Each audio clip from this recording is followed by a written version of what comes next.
Buenas noches, amables televidentes. Sean bienvenidos una vez más a su espacio estelar. Encuentro directo en este sábado 11 de diciembre del año 2021. Las gracias a Dios por permitirnos estar nuevamente con todos ustedes. Buenas noches, Karina Sánchez Campos. Buenas noches, Ramón Núñez Fernández, y a toda nuestra fiel teleaudiencia que cada fin de semana sintoniza este encuentro directo con todo lo que va generando noticias en el país y el resto del mundo.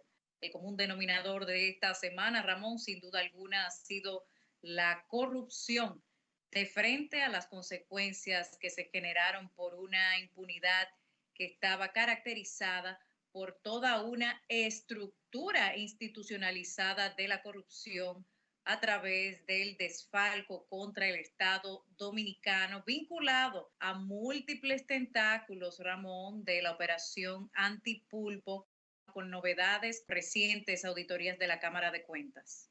Exacto. Pero lo cierto, Karina, es que también en esta semana hubo lo que fue un remeneo en la mata política, porque el presidente de la República, Luis Abinader Corona, o sea, tan pronto se produce en este gobierno una denuncia y ya el mandatario, hasta ahora ha procedido a lo que es suspender o cancelar el funcionario. En este caso fue el de la ministra de la Juventud, Luz del Alba Jiménez, que hay que señalar que el ex director jurídico José Manuel Vidal Tejeda denunció licitaciones amañadas y compras irregulares y sometió al expediente ante la PEPCA mediante decreto. El presidente la destituyó. También convirtiéndose en la segunda ministra, por cierto, de la Juventud, que fue destituida porque recordemos que también en este año también destituyeron al anterior Kimberly Taveras. También en esta misma semana fue destituido el cónsul en Juana Méndez, Haití, José Altagracia Valenzuela, acusado de vender visas, y la gota que derramó el vaso, Karina y amables televidentes, fue el apresamiento de un haitiano con 92 pasaportes y $13,000 en su tracción.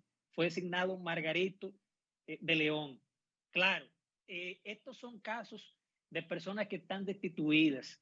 Ahora falta que sean sometidos realmente a la justicia y que esto no se quede en el aire, porque hay que destacar que ahí caemos, por ejemplo, en la necesidad de mayores recursos al Ministerio Público, que demanda de más personal y recursos tecnológicos para enfrentar la corrupción pasada. Y en ese mismo sentido, sobre la más reciente destitución de la titular del Ministerio de la Juventud, hay que destacar la denuncia sobre irregularidades que emitieron quien fuera el consultor jurídico de esta institución. Fue cancelado por quien hoy ha sido destituida a través de un decreto presidencial. O sea, él denuncia la corrupción, ese tan solo señalamiento a ese nivel era lo que se pretendía ocultar. Y como tú bien dices, ahora falta ver las consecuencias de esa destitución, porque de lo contrario, caería en saco roto las leyes dominicanas que establecen consecuencias, como una especie de borrón y cuenta nueva, si solo se queda en destitución y no se somete a la acción de la justicia y, de acuerdo a lo que se establezca, entonces que todo el peso de la ley responda frente a los hechos que puedan verificarse. Pero es como dices, ya van 2 destituciones de la misma entidad con los titulares, en este caso 2 jóvenes, 2 mujeres. En la lucha contra la corrupción, el verdadero peligro es la impunidad. Y cuando vemos casos como los de el Antipulpo, en donde se puede establecer una completa infraestructura de institucionalización de la corrupción que se mantenía en esas condiciones precisamente por el borrón y cuenta nueva. Exacto. Si había una destitución, en el caso de que la hubiera, no habían las consecuencias que estaban previstas por ley, pero peor aún, esos famosos movimientos, Ramón, que ya son prácticamente cotidianos en República Dominicana, de cuando a un funcionario se le señala o vincula con actos corruptos, entonces se le cambia de posición. O sea que vendría siendo como un premio por eso que se le está señalando, pero de investigarlo nada. Por eso también, Ramón, tú sabes que esta semana continuaron las auditorías de la Cámara de Cuentas arrojando nuevos hallazgos y en este sentido ahí vemos las conexiones de los tentáculos que van desde el caso Antipulpo hasta el caso Medusa, porque vemos nueva vez la figura del hermano del expresidente Danilo Medina, el señor Alexis Medina, que estaba involucrado no solo con la venta irregular de combustibles, sino que también estaba vinculado a compra y venta con el Estado a través de otros organismos o entidades estatales como EDESTE para la distribución de energía eléctrica, en donde ya se había señalado previamente que habíamos conversado en otros programas, los hermanos de la ex primera dama, Cándida Montilla de Medina. Ahí vemos que realmente era un anillo de corrupción familiar propiamente hablando, que se expandió en una infraestructura institucionalizada de corrupción que esperamos pueda finalmente arrojar las consecuencias que prevé la ley, porque el que mucho abarca, Ramón, poco aprieta, y es lo que estamos viendo con el actual Ministerio Público a través de la PEPCA, que tiene tantos casos sonoros e importantes que ya esta semana dejó vencer el plazo de extensión con respecto a la formulación de acusación formal al señor Alexis Medina, y eso podría entonces poner en peligro todas estas investigaciones que lo comprometen penalmente. Imagina que por un tecnicismo termine Alexis Medina en su casa, porque al pasar el tiempo que se establece por ley y más aún después de una extensión, lo que corresponde legalmente es que el señor Alexis Medina vaya a su casa si no le formulan cargos oficiales. Por eso en esta semana, Karina, tú hablabas ahorita del caso Antipulpo, y por eso el gobierno se constituyó en lo que fue actor civil y se querelló contra los casos de los imputados del caso Antipulpo, en contra de los implicados en el caso de la supuesta corrupción de Operación Antipulpo, con el objetivo de obtener una indemnización por la suma de 23 millones por los daños y perjuicios sufridos. Es decir, vamos a tener en ese juicio lo que es la fiscalía acusando, la parte civil acusando y la defensa argumentando a favor de sus defendidos. Por eso, dando, por ejemplo, una radiografía sobre este caso, recordemos que de acuerdo con el expediente a Juan Alexis Medina Sánchez, creó lo que fue un entramado societario para hacer negocios millonarios con el Estado, aprovechando su condición privilegiada de ser el hermano del entonces presidente de la República, Danilo Medina, llevando a cabo lo que fueron, por ejemplo, muchas actividades comerciales desde combustible, alimentos, bebidas, cocina, camas, artículos de limpieza, higiene, insumos, maquinaria para la construcción, materias educativas, productos médicos, productos farmacéuticos, productos químicos. Es decir, fueron muchas cosas que cómo es posible que el presidente de la República dice que él como que no siente esa vergüenza cuando hay tanta gente cercana a él, involucrada, familiares, militares. Es decir, y es un caso que pica y se extiende. Vinculando un círculo familiar demasiado cercano, el hombre más informado del país, el jefe de Estado, es imposible alegar ignorancia al respecto. Por eso, cuando hablamos de esta indemnización que se pretende a través de constituirse el gobierno en actor civil, hablamos de 11 cifras, el daño y perjuicio. Señalar que no solo está Alexis Medina involucrado, también se encuentran otros que están a su vez involucrados en otros casos que actualmente la PEPCA tiene a la pesca de la corrupción.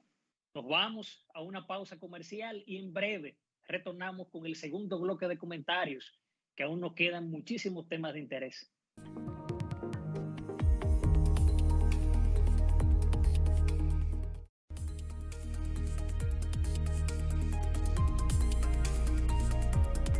De regreso con Encuentro Directo, nos mantenemos abordando los distintos elementos detectados con auditorías de la Cámara de Cuentas, irregularidades que se sindican a Alexis Medina, hermano del expresidente Danilo Medina. La semana pasada habíamos observado los que estaban referidos con negocios vinculados a las irregularidades en el negocio de combustibles y la Policía Nacional. Esta semana de acuerdo a los más recientes informes, lo señalan vinculado a una red de corrupción que involucra incluso la distribución de energía eléctrica a través de EDESTE, donde recordamos que también están siendo señalados por actos corruptos hermanos de la ex primera dama Cándida Montilla de Medina, de manera que la Medusa y el Antipulpo parecen tener más puntos en común de lo que hasta ahora se ha podido publicar en los medios de comunicación, porque resulta que los tentáculos de un caso están a la vez vinculados en el otro, se corresponden con respecto a lo que podría llamarse una estructura institucionalizada de corrupción que se mantenía motorizada a través de la impunidad. Karina, del caso de que se destacó lo que fue el caso de la EDE, pero también la Cámara de Cuentas de la República en ese sentido hizo una auditoría a lo que fue la fundación de Lucía Medina, que también tuvo una serie de irregularidades. Ante esto, el secretario general, por ejemplo, del Partido de la Liberación Dominicana, en rueda de prensa, dijo que este proceso, porque ellos queriendo llevar el tema a la contraria, él decía que esos procesos se deben a la pérdida de popularidad del gobierno. Pero yo creo que estos más bien son casos de que se están dando a conocer poco a poco lo que fueron esta serie de irregularidades y también de corrupción. Un ejemplo concreto también, la doble función que se utilizó mucho dentro de estas estructuras que estaban muy organizadas para el desorden económico que se generó. Así también no había ningún aval o evidencia de que se suministraban los servicios o productos que sí se cobraban, cobrados hasta 2 veces un mismo servicio o producto sin haberlo suministrado, o sea, una estafa al Estado, y que se mantenía multiplicándose en distintas entidades.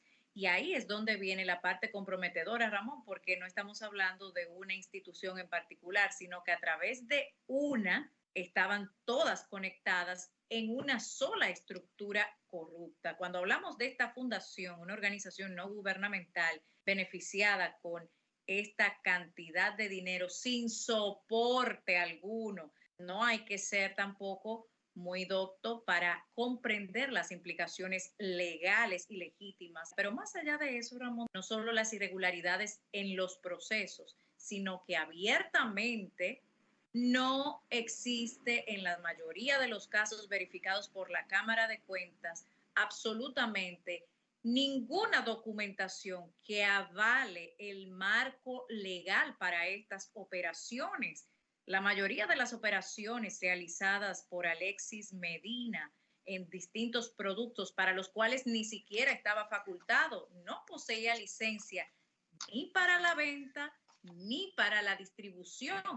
E igual lo hacía indistintamente. No había un solo tipo de producto o servicio que no lo ofreciera el señor Alexis Medina a través de distintas empresas que tampoco estaban calificadas para ser suplidoras del Estado, y aún así, al margen de la ley, tales servicios. Pero lo que sí hay es la evidencia de los pagos recibidos, incluso duplicados, la duplicación de facturas, duplicación de funciones y funciones no compatibles con funcionarios públicos también se presentan en este entramado corrupto que se hacía desde el Estado.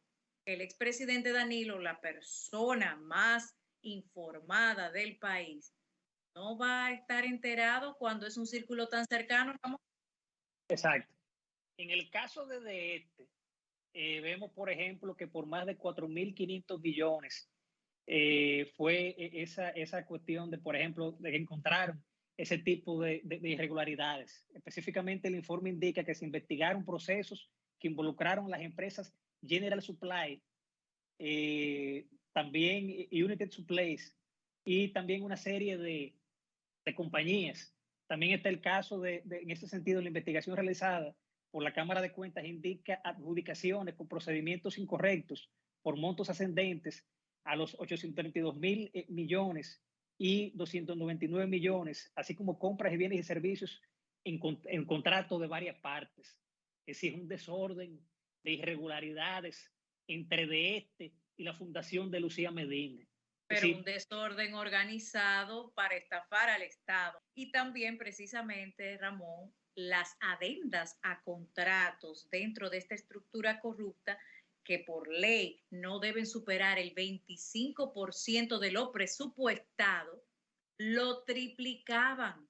No había un ápice de legalidad en ninguna de las modalidades que se presentaban a través de las empresas de Alexis Medina, hermano del expresidente Danilo Medina. O sea que no estamos hablando de algo estrictamente reglamentario, estamos hablando de violaciones a leyes y a la propia Constitución, de incompatibilidades, de irregularidades, de estafa y claro está, también hay coalición de funcionarios, porque independientemente de que Alexis Medina no fuera funcionario, sí estaba vinculado con no, funcionarios para poder motorizar esta estructura corrupta. No, y aparte de eso, Karen, porque está el caso, por ejemplo, de Alexis Medina, pero fíjate cómo luce el caso de la hermana Lucía Medina.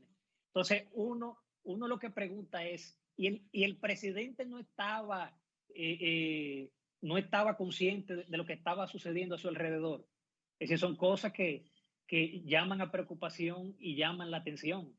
Pero también, como se dice popularmente, Ramón, por la boca muere el pez. Y es precisamente Lucía Medina quien reconfirma lo que Vox Populi, el presidente Danilo Medina, era la persona más informada del país y refirió incluso cómo trabajaba el DNI a favor de esto último que acabo de mencionar. Pero es también la propia Lucía Medina quien, siendo presidente de la Cámara de Diputados, admite que la FOMPER era la caja chica de la presidencia de la República, encabezada por su hermano, el presidente Danilo Medina, y es precisamente lo que ha hallado la Cámara de Cuentas. La FOMPER era, en efecto, la caja chica de su gobierno y que recibía la mayor parte en esas mismas manos, sí,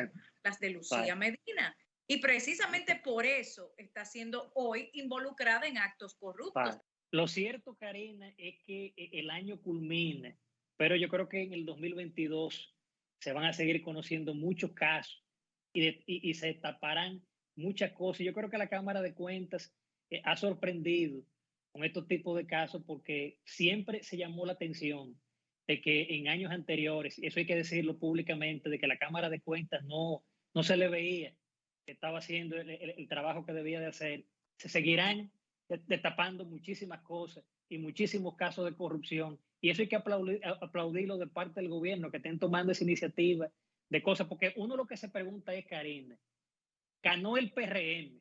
Ahora, si hubiera sido el PLD con Gonzalo Castillo a la cabeza, hay que estar claro que nada de esto se hubiera sabido. Es decir, estos son casos de corrupción, de cosas muy preocupantes. Aunque hay temas de fondo con respecto al partido político PRM y el gobierno del presidente Luis Abinader, que no necesariamente hacen simbiosis, aunque esos son otros asuntos de fondo político. Lo que sí podemos decir es que la tradición de la Cámara de Cuentos en esta etapa del país comienza a tornarse con otros matices más favorables a la función que en efecto debe regular.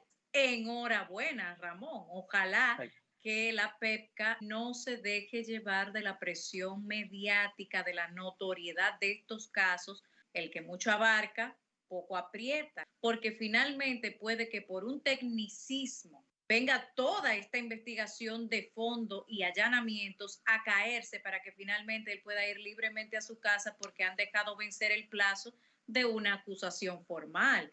Es mejor caminar despacio, con pasos asegurados y no darlos todos de carrera para finalmente nadar tanto para morir en la orilla. Bueno, Karina, nos vamos a una pausa comercial y en breve retornamos con la entrevista estelar de la noche que nos acompañará la doctora Natalia García, neumóloga y coordinadora de investigación de la clínica Unión Médica. Ya volvemos.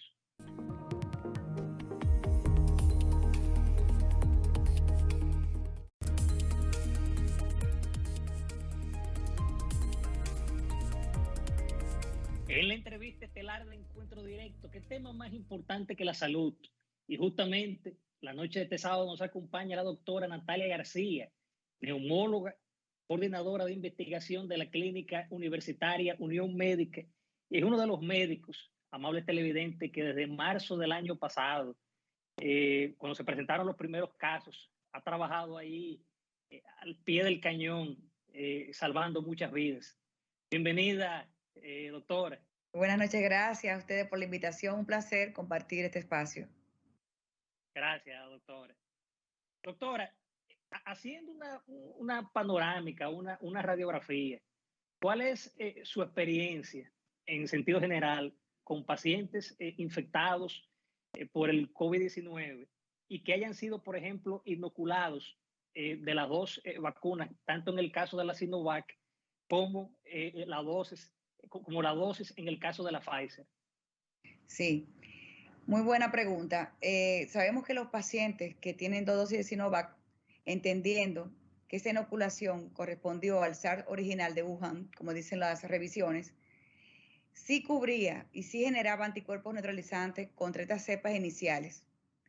Pero ante las importantes mutaciones que ha experimentado el virus, ha sido necesario agregar este booster, este refuerzo, para generar una inmunidad más robustecida.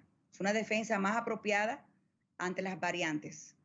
Sobre todo que le he entendido que hay un estudio de 7 vacunas en el mundo, publicado por The Lancet hace un mes, que se estima que todas las vacunas en general generaban inmunidad durante 254 días. Es una media para todos los estudios. Pero cada vacuna en particular, por ejemplo, Sinovac, que es muy buena vacuna y de hecho fue una buena oportunidad y yo la tengo inoculada ambas con un booster de Pfizer. Yo siempre recomiendo a mis pacientes. Realmente llenó su cometido. Y también se habla de que una tercera dosis de Sinovac combinada con 2 iniciales también genera una inmunidad mucho más fortalecida que 2. Entendiendo que hoy día Pfizer ya agregó un booster, hoy el CDC, para jóvenes de 16 a 18 años.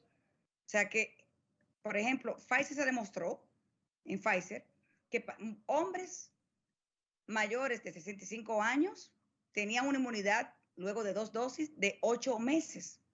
Y si usted era inmunocomprometido, tenía 6 meses de inmunidad. O sea que todas estas vacunas tienen un tiempo estimado de generar anticuerpos neutralizantes ante tantas variantes que han surgido. Por lo que yo recomiendo, yo he tenido muchos casos con Sinovac, con dos dosis de Sinovac, pero los que tienen el booster se agravan menos, llegan menos a intensivo, son menos los ingresos y mitigan mucho más los síntomas. Por lo que es recomendable esta combinación heteróloga, que fue demostrado en un estudio reciente que se hizo en el país llamado Heterovac, donde las combinaciones de 2 Sinovac con una Pfizer generaron 70 veces más anticuerpos a los 7 días y 14 veces más a los 70 días del estudio. El estudio se realizó aquí en el país al 7º día, al 28º día y a los 70 días, demostrando una inmunidad robustecida, permanente, que le confiere mejor respuesta ante cualquier cepa. Hay diversos estudios que refieren el tema de la inmunidad natural como superior en términos de efectividad y de tiempo con respecto a la que se genera a través de las inoculaciones en cuestión. A un punto que también sería como de costumbre en el plano científico ir a una premisa, en este caso partiendo del origen con el SARS-1, que ya aconteció hace casi prácticamente 2 décadas y que al día de hoy, tras una serie de estudios con respecto al SARS-CoV-2, los anticuerpos generados por personas recuperadas del SARS-1 están presentes los anticuerpos neutralizantes frente a esta enfermedad y hablamos de que tienen una diferencia con respecto a la mutación de prácticamente un 30% y aún 2 décadas después es efectiva. Y cuando hablamos de estas variantes que actualmente están en el panorama, no poseen ni siquiera un 0.03% de diferencia. Por eso también viene la cuestionante en el plano científico de hasta qué punto, si no han sido eficaces estas inoculaciones que aún se encuentran en fase experimental con respecto al virus original, cuanto menos con las derivaciones de mutaciones que no tienen más de un 0.03% de diferencia. ¿A qué se debe? Y si hay algún fundamento médico o científico para que se someta a una inoculación obligatoria de este fármaco en cuestión actualmente.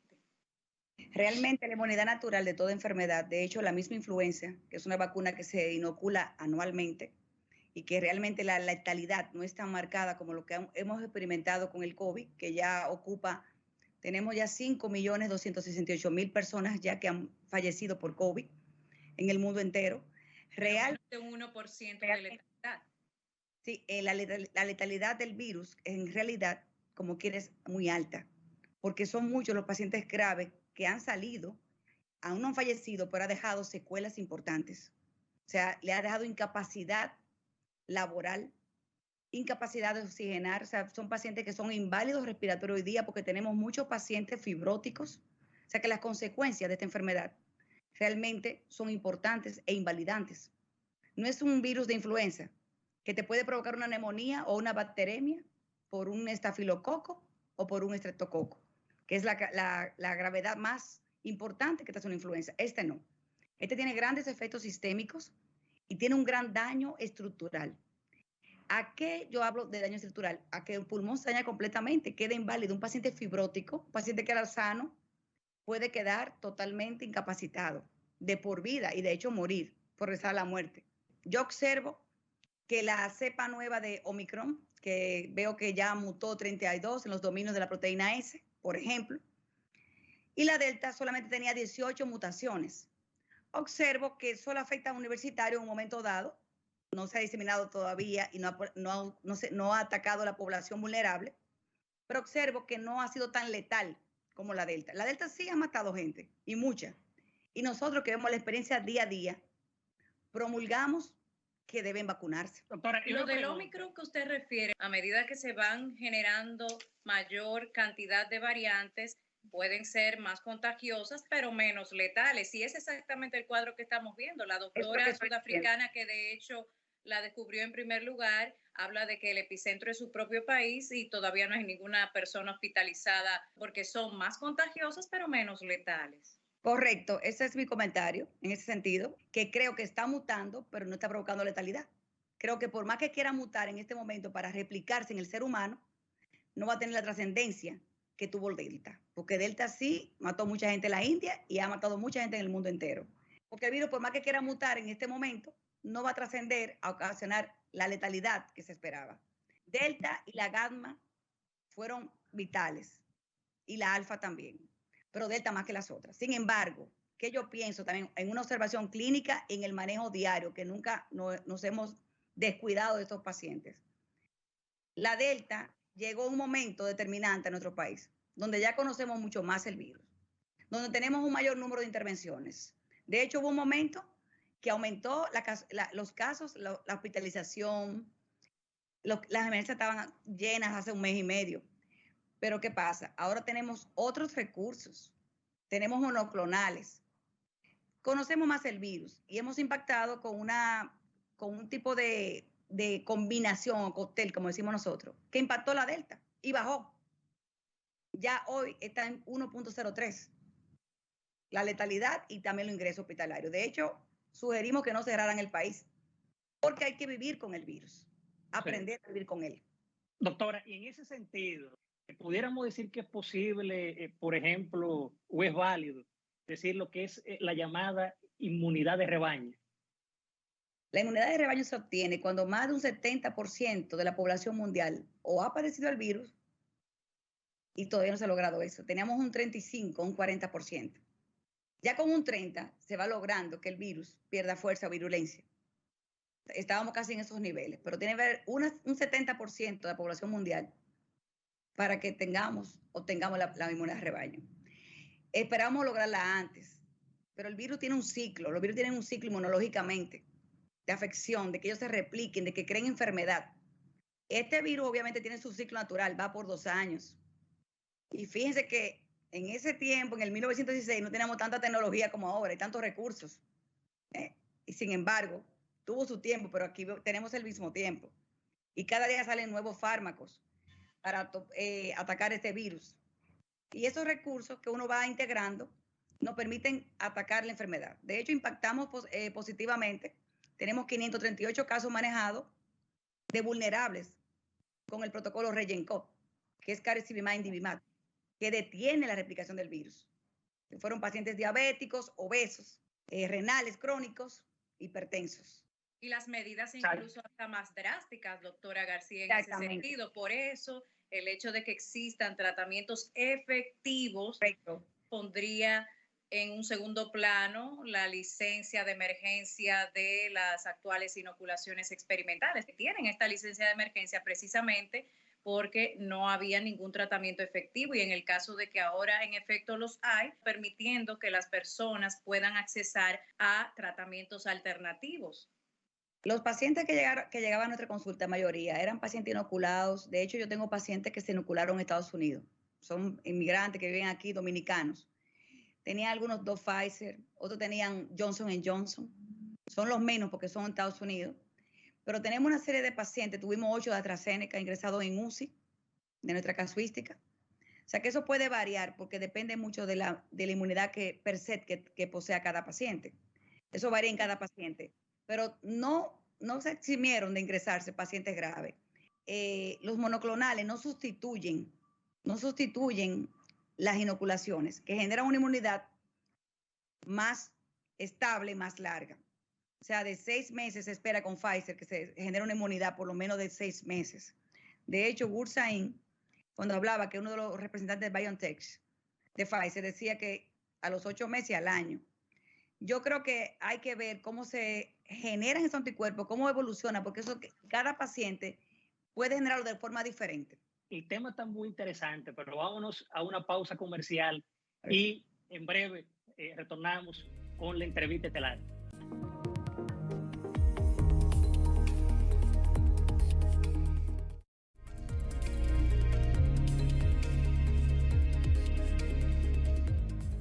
Regreso con Encuentro Directo y nuestra entrevista a la doctora Natalia García, coordinadora de investigaciones de la Clínica Unión Médica en el Cibao, República Dominicana, neumóloga, quien con nosotros comparte los principales elementos sobre la mesa con respecto al COVID-19, así como también una panorámica general de otras afecciones que son importantes en la población dominicana. Conversábamos en el bloque anterior, doctora, sobre el tema de la inmunidad natural.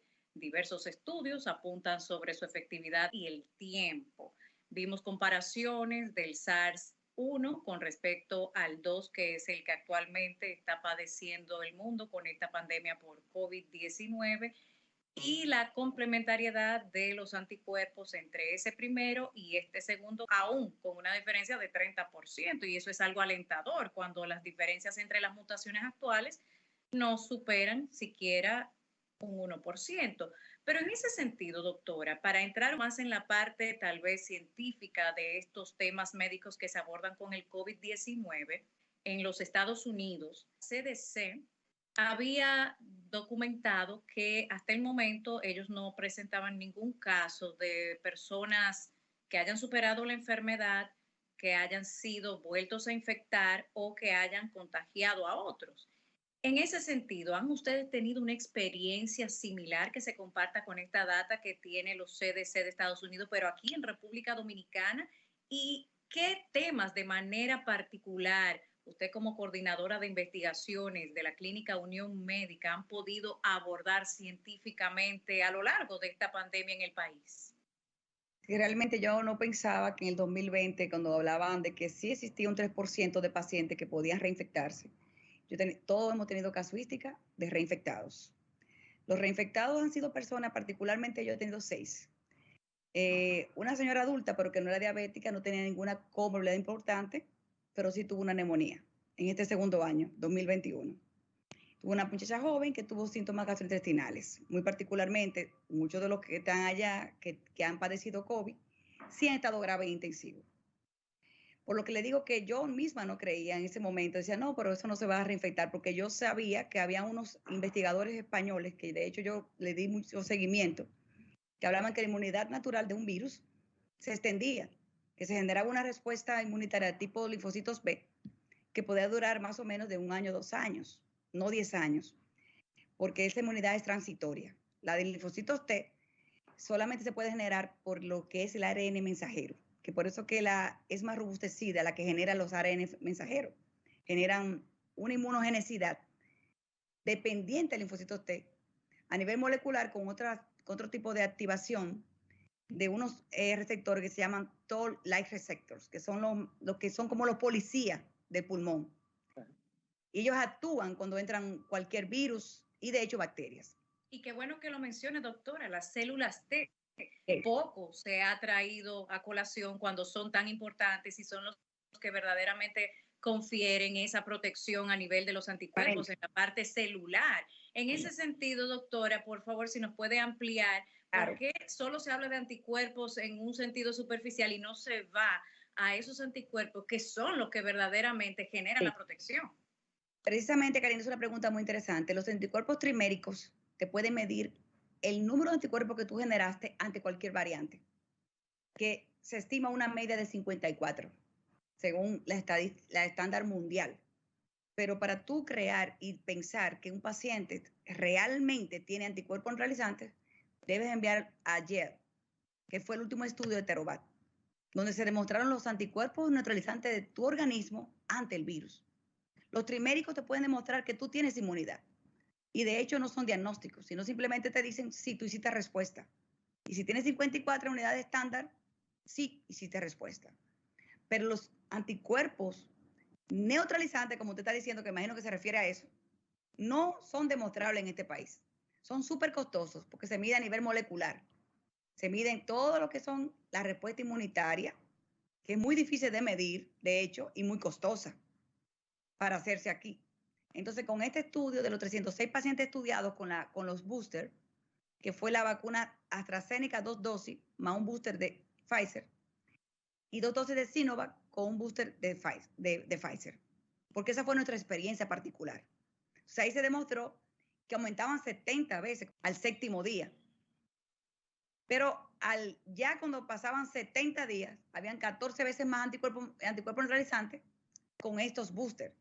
¿Qué significa eso, Karina? Que la inmunidad generada ante las cepas no permanece de forma, aunque yo siempre digo que este virus es conocer día a día. La gran mentira del pasado puede ser la gran verdad de hoy y viceversa.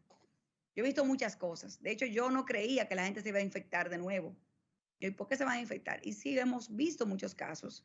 Y de hecho, hemos visto que el mayor número de personas no vacunadas es aquel paciente que llega a UCI sin vacunar.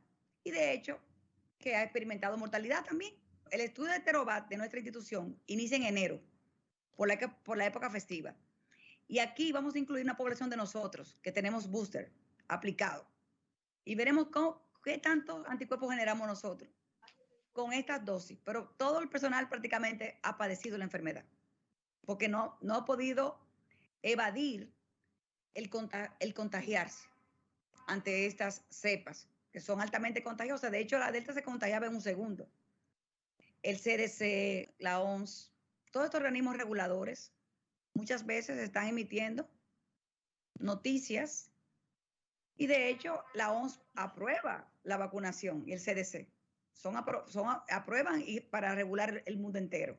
Aunque la OMS Doctora, no estaba de acuerdo con general, una tercera dosis de refuerzo, también importantes científicos a nivel mundial como el doctor Montagnier, que fue premio Nobel con el VIH, el virus del SIDA, así como también el doctor Malone, descubridor de la tecnología ARN mensajero que se utilizan en las vacunas, ¿no? Están de acuerdo con que la inoculación se implemente a nivel masivo, sin antes verificar la parte de los riesgos y los beneficios, el tema de la seguridad y la eficacia. Dicen que lo que ha provocado las variantes es precisamente una consecuencia de la vacunación masiva. Realmente hay mucha controversia en el mundo, Karina, y muchas de estas partes también pueden ser comerciales. Yo tengo mucho temor en hacer aseveraciones no apropiadas de lo que ha sido mundialmente el impacto del COVID. Yo sí he visto una realidad. He visto que los pacientes vacunados, cuando van a mi consulta, de hecho tengo muchos con 3 dosis que están padeciendo la segunda vez ahora, han acudido a mi consulta y son pacientes ancianos, diabéticos, obesos, y estos pacientes van a casa. Cuando veo que tienen 2 Sinovac, esos pacientes obesos con riesgos, no todo el mundo, ya yo tengo que tomar medidas de medir indicadores de severidad en estos pacientes. Tomografía, ferritina, dímero, linfopenia, y valorar poner Regencod, nuestro protocolo de monoclonales, para detener la enfermedad. Como digo, nunca me he separado del paciente COVID. De hecho, la Delta, cuando llegó hace poco, tuvimos el impacto de combinar terapias. Anticuerpos monoclonales combinados con inhibidores de interleuquina 6, que es tocilizumab, fueron combinados. Y un protocolo de Solidarity que entró al país, que es imatinib. Y algunos casos de obesos también combinamos, porque son cócteles, es una medicina compasiva. Yo lo que no quiero es que mueran los pacientes. Yo quiero que vivan los pacientes. Y hemos tenido la experiencia que hemos podido destetar al paciente que está en ventilación en estos últimos días. Por eso le digo que el mejor conocimiento de esta patología nos ha permitido impactar positivamente a estos pacientes. Esa es nuestra realidad, lo que estamos viviendo. Yo tuve un obeso, que ojalá me esté oyendo, si está en el programa, hace un mes, tenía Delta, con 32 años, 400 libras. Y él se estaba muriendo. Una sola Sinovac. Y él había padecido COVID el año pasado. Estaba en ventilación no invasiva. Fue impactado con este cóctel. Y ese cóctel logró sacarnos a él, no, a 32 pacientes nuestros de nuestra unidad de UCI. Porque el paciente de ventilación nunca sale con COVID, y menos con fibrosis. ¿Y qué experimentaron esos pacientes? Que hay otra paciente de 28 años, que ojalá me esté viendo, que duró 12 días en ventilación y hoy está en su casa. Tenía fibrosis y revirtió con la combinación de estos medicamentos impactantes. Pero mira, ¿qué yo pienso? Pienso que no debe llegar a ese estado el paciente de gravedad, de una alta morbilidad, porque puede morir. Hay que evitar eso. ¿Cómo se evita? Impactando con las vacunas. Ese obeso, aunque sea de 21 años, no tiene buena respuesta inmunitaria, porque ellos generan exidina de forma natural, que es una sustancia proinflamatoria involucrada en el COVID, que lleva a una gran oxidación del pulmón.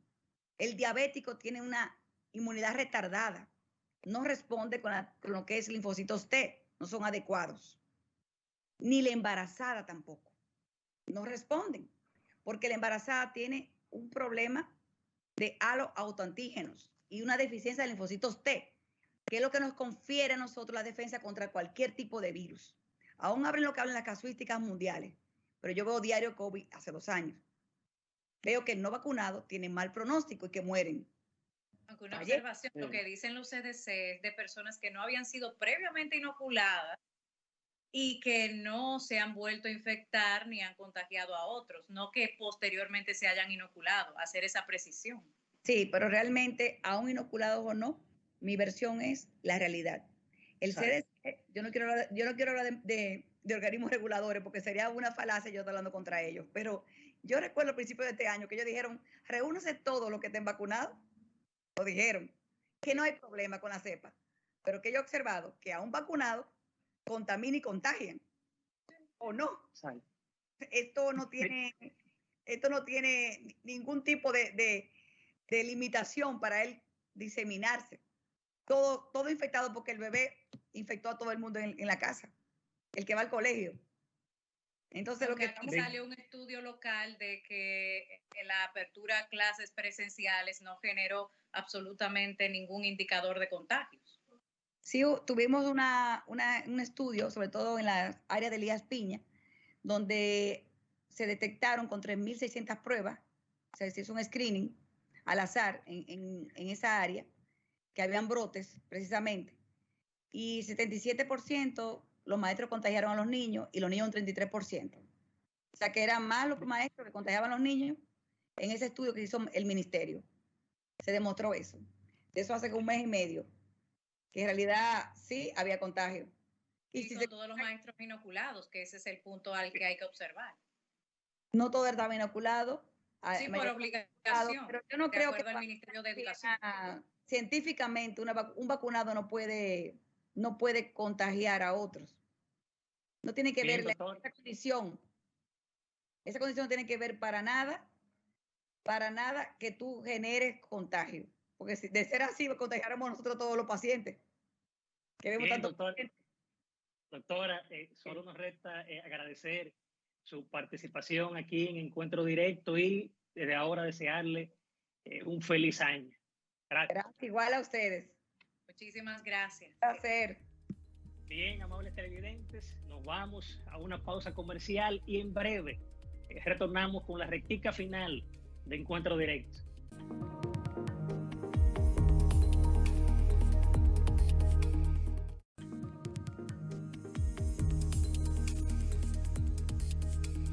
Y hemos llegado a la recta final de su espacio estelar, Encuentro Directo. Como siempre, muy agradecidos por ese apoyo y esa fiel sintonía que nos dan todos los sábados. Recordarles que nos pueden seguir en las redes sociales, Instagram, Twitter y el canal de YouTube. Muy especialmente el canal de YouTube para que puedan ver este programa y los anteriores. Suscríbanse. Karen. Ramón, ciertamente la oportunidad de tener este encuentro directo nos permite no solo actualizarnos, sino también reflexionar sobre nuestros derechos y deberes. En este sentido, cuando nos sometemos a luchas estériles, generan frustración y la frustración degenera en violencia. Lo que sucede actualmente con algunas medidas contraproducentes que buscan supuestamente lograr la igualdad cuando el principio debe de ser la equidad, o sea, igualdad de oportunidades, pero no que todos los seres humanos sean iguales porque es imposible, nuestras diferencias nos fortalecen. En ese sentido, una frase del economista Friedrich Hayek, cuando establecía que hay una gran diferencia entre tratar a los hombres con igualdad e intentar hacerlos iguales. Buenas noches.